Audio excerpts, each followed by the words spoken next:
Bonjour et bienvenue dans ce reportage où nous reproduisons la visite d'Emmanuel Macron dans ce musée la semaine dernière. Suivez-moi.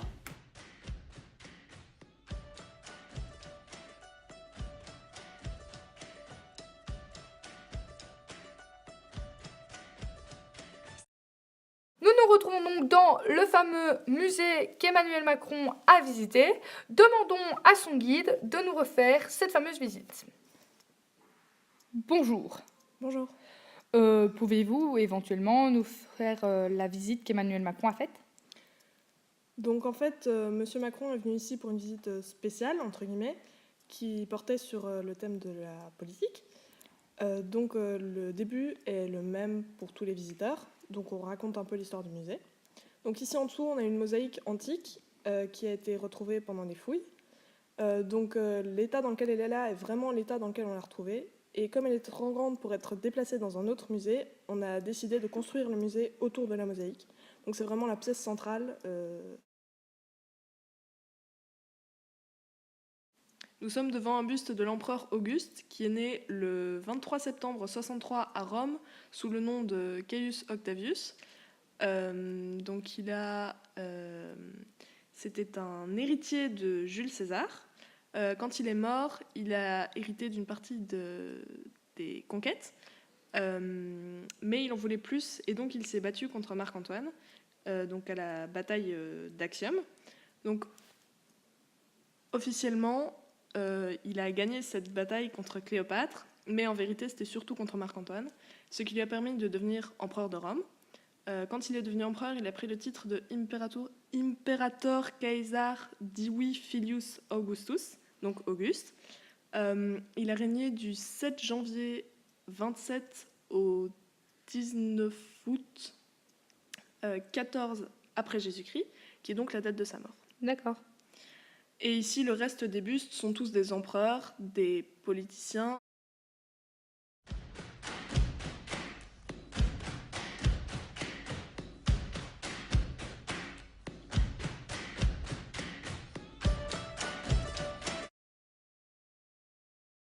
Nous sommes face à des pièces de monnaie parce que Auguste, à son époque, a instauré le premier système monétaire vraiment stable et tout un tas de monnaies en or, ont été mises en circulation. Et ce sont des têtes d'empereur ? A priori, oui. Maintenant, rien n'est tout à fait sûr puisque vous pouvez remarquer qu'on ne reconnaît pas vraiment les gens, mais a priori, oui.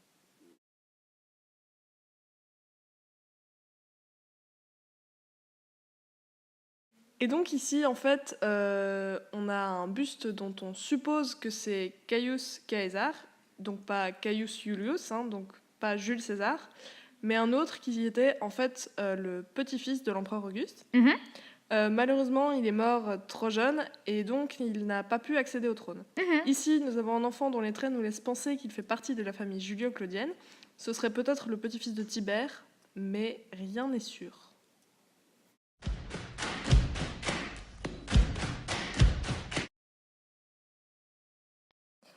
Donc ici, nous avons un buste dont on suppose qu'il représente le jeune Drullus, qui était le fils de l'empereur Tibère, qui n'a malheureusement pas pu accéder au trône puisqu'il a été empoisonné sur les ordres de la femme de l'empereur.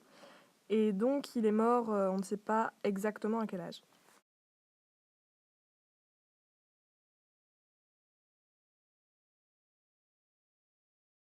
Ici, nous avons une statue de citoyen romain du 1er siècle avant Jésus-Christ, donc la période de la République, qui est donc le système politique qui est venu avant l'Empire, notamment le système politique de César. En fait, la tête a été rajoutée bien après sur la statue. C'était une représentation de l'orateur Démosthène, et donc la tête et le reste du corps ne datent pas de la même époque. D'où la tresse jaune. Exactement.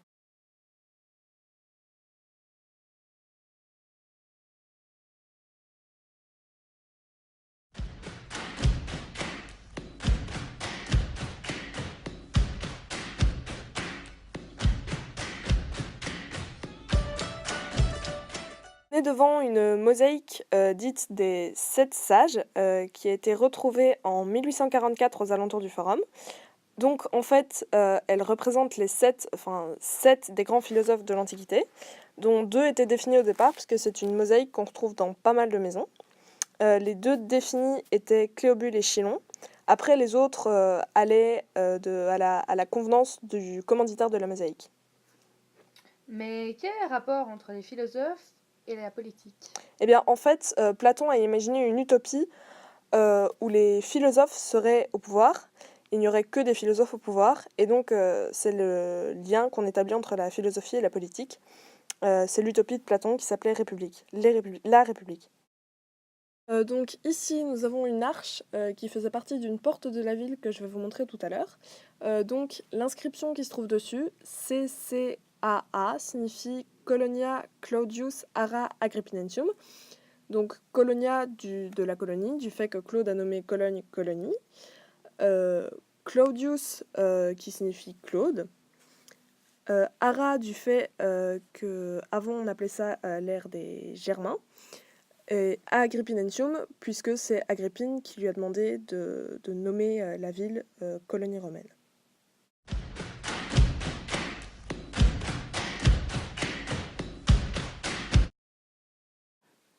J'imagine que c'est la fameuse entrée où il y a l'arche. Effectivement, en fait, c'est la porte nord, l'ancienne porte nord de la ville. Comme ça, on pourrait croire qu'elle date du Moyen-Âge, puisqu'elle a un peu une tête de château fort, mais en fait pas du tout, puisqu'elle date de l'époque de l'empereur Gallienus. Elle est donc antique.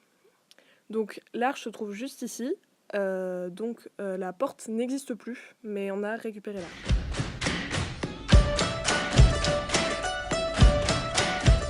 La visite se termine face à cette mosaïque que nous avons vue un peu plus tôt dans le documentaire. Merci beaucoup d'avoir partagé votre savoir avec nous Je vous en prie. et au revoir. Au revoir.